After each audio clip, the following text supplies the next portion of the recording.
On the 17th of September 1944, as war raged in Europe, a bold and daring plan was about to take place.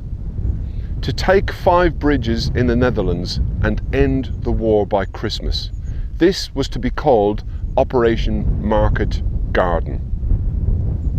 An impressive amount of men, artillery and tanks would be sent in by road.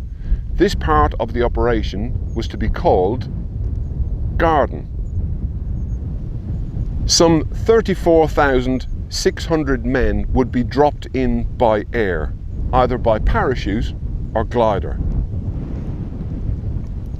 10,000 of those men would be dropped in the Arnhem area alone, and this part of the operation was to be called Market.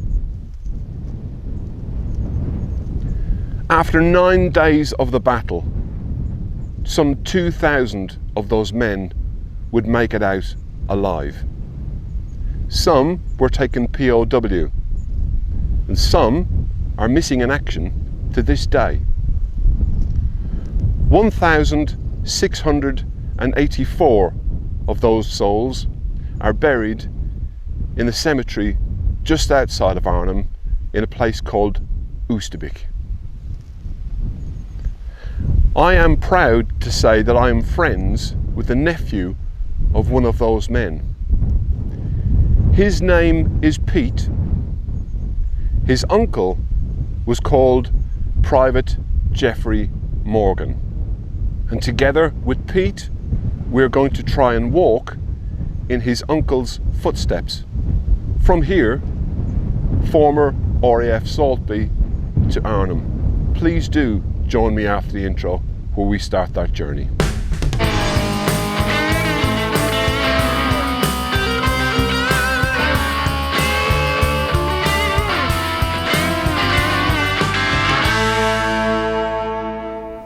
So I am with Pete, the legend Taz Morgan.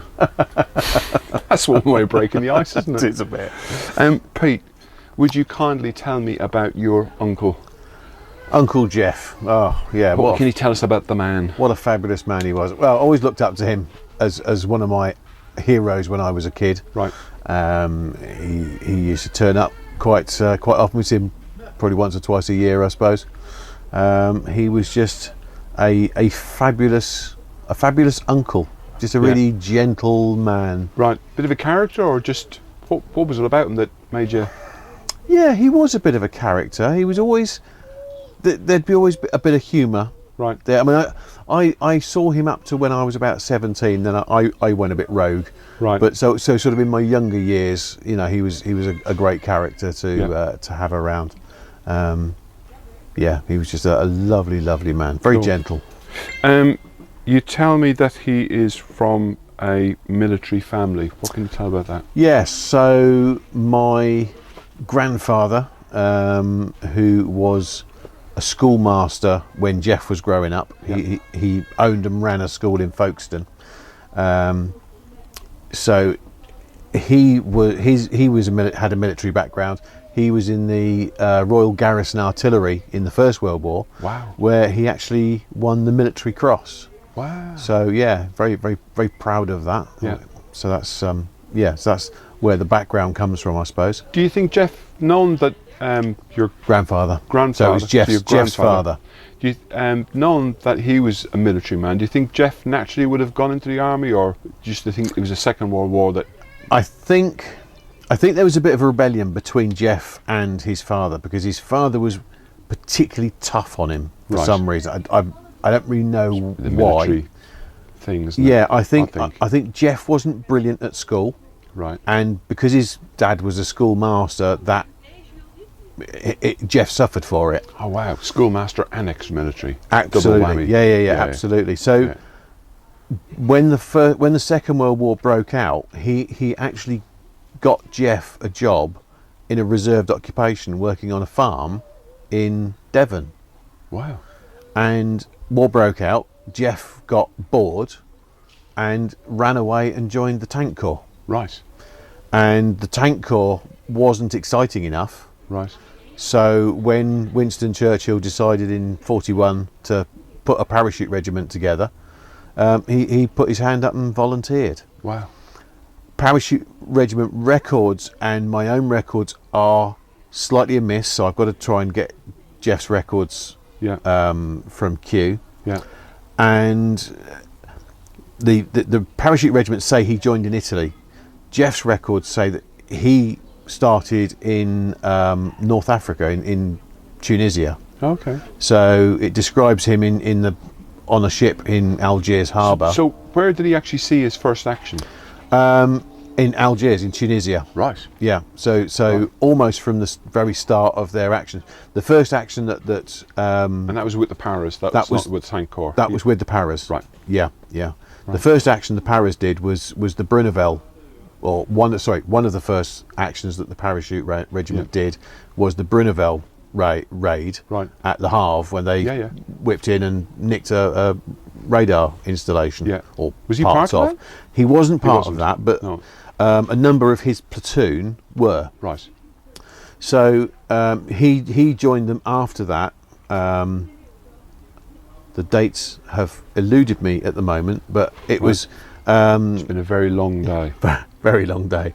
I believe it was November in 43. Okay. When they were in Algiers harbour. Right. When the ship that he was on, the RMS Scythia, was bombed, and Geoff actually describes this ship listing, and so that puts him in Tunisia at that early stage of the campaign. Right. So he went through what they call Corkwood.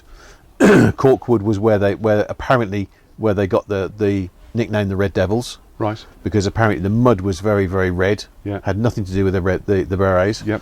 And by the time they got to the tops of the hills, the Germans were calling them the Red Devils. I can't remember what it is in German now. Roof or something. Right. And then obviously from there he went to Sicily. So he fought on the Primasole. He should have fought on the Primasole bridge. Right. But the paradrops went completely awry. Apparently they flew into friendly fire from the anti-aircraft. Right. So the Dakota pilots took evasive action, and the drop was spread all over the place. So only about a third of the Paras actually got to Primasole Bridge. Wow. And Geoff describes landing on the sides of Mount Etna, and describing the red glow of the lava fields, etc. Yeah, great place to land. Wow. Talk about a hot DZ. Wow. So you probably did cover this already, but do you know how old he was when he enlisted? I'm not certain. Not certain. I'm not certain. I believe it was 18, because that would put him at about the right age for Arnhem, where he was 22 at Arnhem. Right. Which so is 44. After his initial action, he obviously went back to England and had further training, or he would have. Yeah, they would have gone back to England. Then they moved into. Because my next question is kind of irrelevant because you've covered it, and I'm not going to ask it again. So yeah, they would have moved back to England. Various different camps. Yeah. I certainly know that they ended up at in the Saltby area, so the Grantham area. Getting that in a minute. Okay. And then I'll hold my hand up and confess as to why we're actually in Arnhem at the moment doing this, and not in Saltby doing this. Yeah. So he would have ended up in Grantham in around about January, February. Right. Of 44. So he was a private. You have told me that. Yes. But so what was it? Was he just artillery or not artillery? I believe he was a rifleman. Rifleman. So there's nothing in his notes to say otherwise. Yeah. So I'm not going to presume that he was a machine gunner, or right. He refers to another member of his platoon, a guy called Frederick Barnett. Yeah. Who I believe was a corporal. He refers to him as Warsaw Barnett as his nickname. Everyone had a nickname. So right. Warsaw Barnett. Well, Warsaw was a Bren gun. Right. It was, the classic I'm going to chop you down with my Warsaw. Yeah. And that was the British Bren gun. Yeah. So that's presumably where Frederick got his nickname from. Yeah. So I'm just going to assume Yeah. that Geoff was a very basic, either a rifleman. Yeah. So with either a Lee Enfield 303 or Yeah. possibly a Sten gun. Right. So this is the time for me to confess that basically, to be honest, I think that chat was better, and I think there was slightly more information came out on that chat. Cool. So in hindsight, it's probably worked out better. But with Pete and I already recorded this chat whilst we were in Saltby, and there's a little microphone here, one over there, and there's a receiver on the camera, and I didn't turn the receiver on, so there was no audio. So we've had to re-record it again. Right, completely my fault. Anyway, we've been to RAF Saltby, and I think both of us had a really lovely day. Whilst we were there, both Pete and I visited a gentleman. How much of that gentleman's chat goes in after I shut up, we'll find out in a minute. But we chatted to a gentleman called Ray, and Ray used to live damn near on RAF Saltby. Pete and I visited him to find out more about what life was like and what on the base, basically. Absolutely. So I handed over to Pete, and Pete effectively chatted with Ray. So cut to Pete chatting with Ray. So Ray, it's lovely to meet you. Yeah. I understand that you're the local historian for Hysterical. for certainly for Saltby airfield. Yeah. My interest is my uncle was here Yeah. as a paratrooper in C Company 2 Para, but I just want to get a feel of what it was like in this area up to the building the airfield, etc. Well, I can go back to the very beginning, because my friend who lived at Saltby worked on the farm, about the same age as me, and well, he could be 2 years older, and he was drilling mustard on the airfield. Now, mustard was drilled after harvest and ploughed in as like a fertiliser. Oh, okay. And the gardeners used to do it when they got potatoes up out of the garden and sow mustard and dig it in again. Right. In the back end. And this gentleman came up to him and said, are you just starting to drill this field? He said, no. He said, I've just finished it. Oh dear, he says, I'm from the Air Ministry. And he said, we are taking this land for an airfield. Wow. So that was the very beginning. And did you have any idea that this was going to happen? None at all. Not till later on. Wow. No. And then, when they started to earth move and get started, we had 7 Irish labourers living at the pub with us. Right. Who was working on the airfield. Because there were a lot of Irish labour then, because a lot of our boys was called up to go in the forces. Yeah.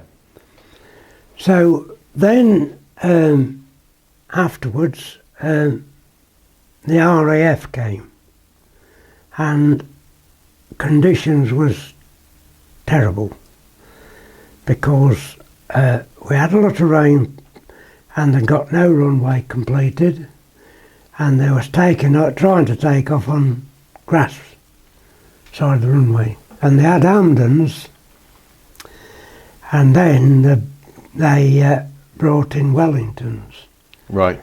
And during the Hamdens time there was training, and there'd be one crash in all these villages, a Hamden, and they lost 21 Hamdens in 21 days from Saltby. Wow. That's unbelievable. I mean, and they were just crashing in this area. In the area, yeah. Not on. They were just on training. On training. Yeah. Wow. And I can tell you a little story which is unusual. They had a Lysander, Right. and an Australian used to fly it, and he used to tow a drone for target practice. Yes. And he moved his foot after it took off, when he was flying, and eventually it cut out. And just before he got down crashing, he moved his foot, and it picked up the engine, started up again. What he didn't realise, he'd been putting his foot on the fuel pipe and cut it off. And he did once get shot in the backside. Oh, I don't think I would have liked to have been a drone pilot. No. Anyway, that's beside the point. There was 5 hangars on the airfield. They built Right. 5 hangars, and we had a RAF reserve, RAF. What do you call them? Ground people, are they? Yeah, Groundsman. He drove a lorry when they was doing the concreting. They were carting gravel from Nottingham. Oh, right. And he said that they did the perimeter track round the airfield in 6 weeks. Wow. Now you imagine that. The concrete is a foot thick all round the airfield, Yeah. and the runways, or more than a foot probably. So that was the RAF days. Then in the end of, towards the middle and end of 43, they closed the base Right. and they extended the runway, which you might see when you go up there, for the Americans. Okay, for the bigger aeroplanes when and the things. Americans come, the C-46s and 47s and 53. So there was 1 or 2 came over at the Christmas in 43 to sort the job out, like. Yeah. And the main contingents, they came in the beginning of 44.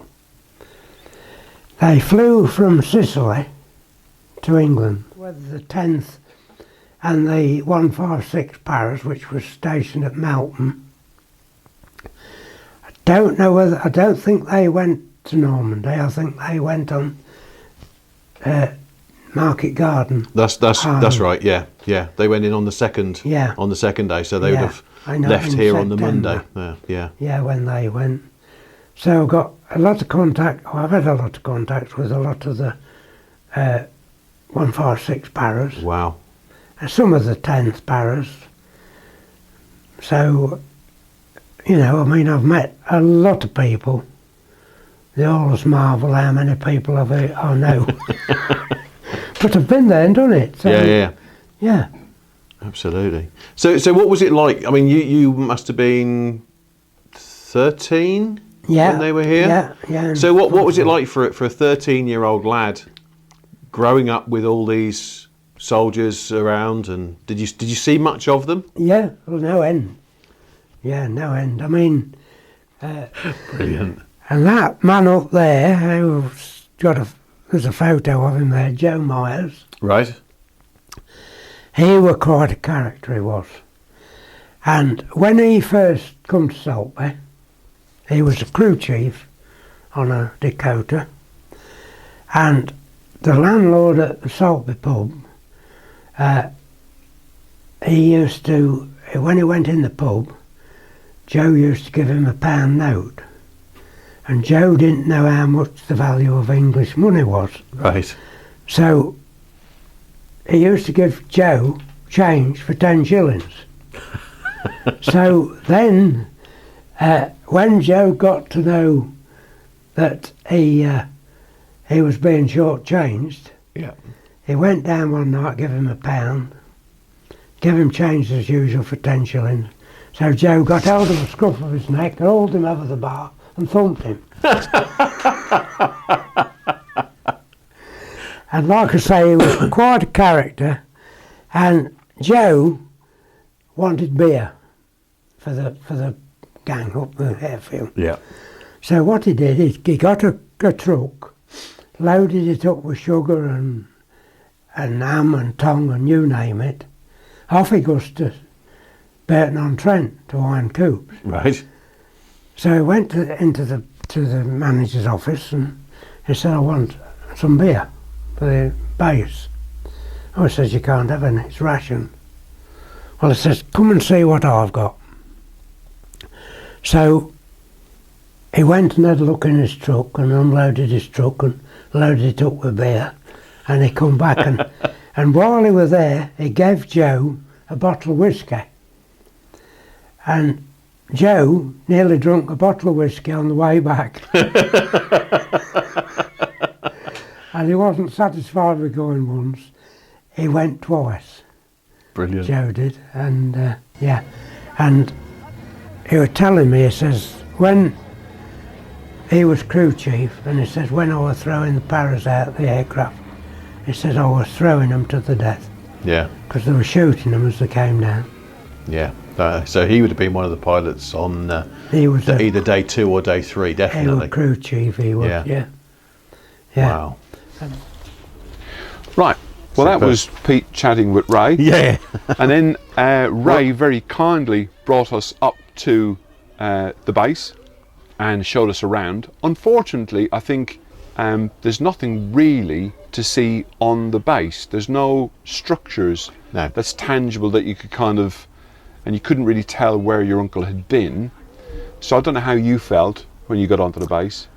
I think my feelings were I didn't need to see buildings. You didn't? Because I don't think he wouldn't have had much to do with them. Right. That they would have driven them up to the base in lorries, or even marched them up to the base. Yeah. They wouldn't have gone into the buildings. They would have probably queued up on the runway, straight into planes. The lorries would have probably taken them straight to the runway, Pete. straight planes. Cue the runway. Seamless link, mate. So Ray was very kind and he brought us and showed us around a few bits and pieces that are on the base, and he said, would you like to go over to the runway? Which you were more than happy to. Couldn't wait. So we went over to the runway with Ray. Whilst we were hanging around and watching the gliders take off, I had a chat with one of the very, very kind people who were organising the gliders taking off and landing, and I organised. Yeah, you did, didn't you? I did. That's what I organised, Pete. You organised a flight, Mert. Yeah, well, I just thought it'd be really, really good if you were to take off on the same runway that your uncle did. Yeah.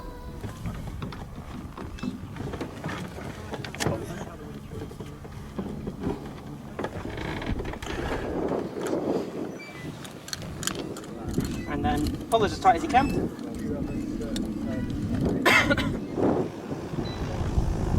All out, all out.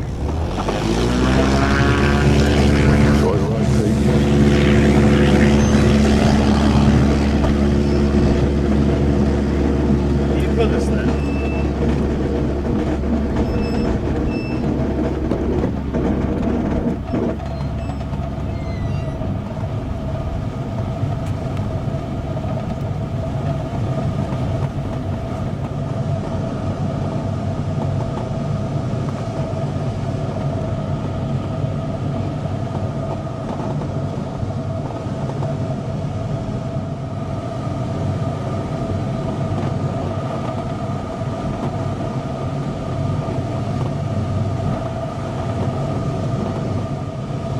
I'm guessing that's a field of poppies down there. Yeah, it does look that way.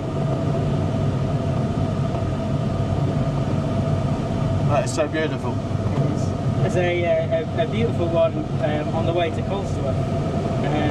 That's really pretty to drive by. It's amazing to see the whole airfield from here. Yeah.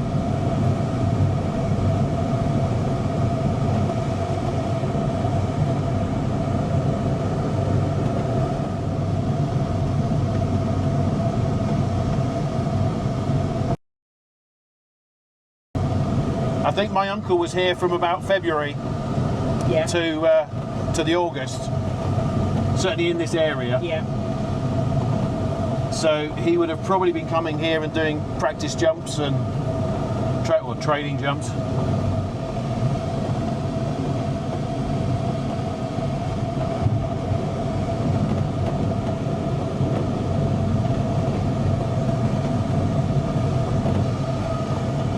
This is just the most amazing experience, following in Geoff's footsteps, flying over Saltby airfield, probably training jumps and stuff that he would have done over here.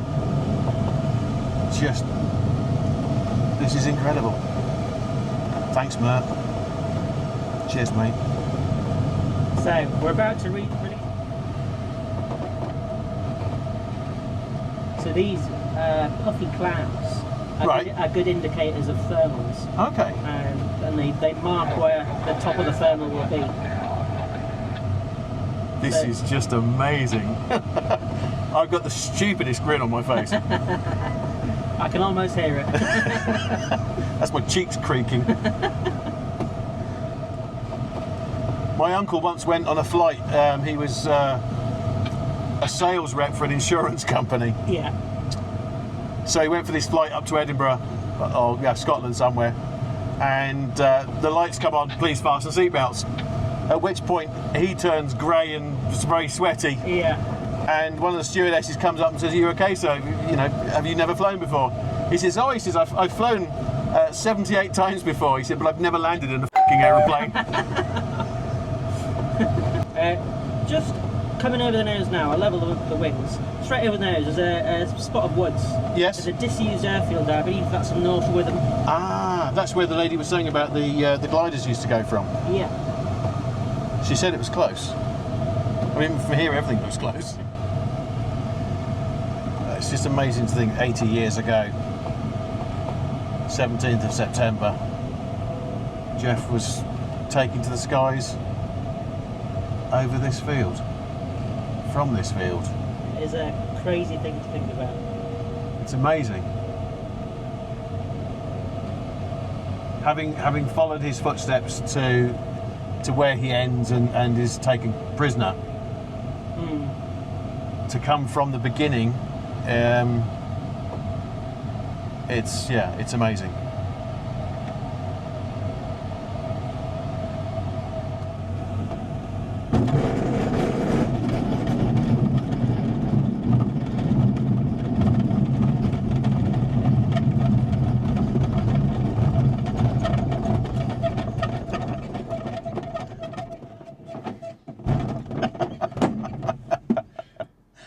Oh, fantastic. Do I just open the cockpit? Yeah, just That's okay. pull those towards you. Yep. And lift it up. What do you think of that then?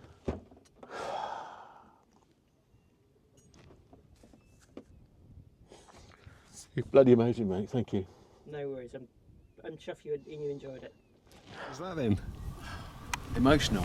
I'll bet. Not till just now. Just now. Emotional. Yeah. Yeah. Cool. Right. Well, I'll This is switch one off and thing- let you get out. This is one thing my uncle didn't do. Yeah, I know. Yeah. Yeah, indeed. Yeah. Yeah. I have to say that I can't thank you enough for that. It was just Pleasure. the most incredible experience. It was an opportunity just far too good to be missed. Yeah. And, Okay. The glider was a modern glider. Yeah. It didn't matter. Same runway. We were on that runway, Yeah.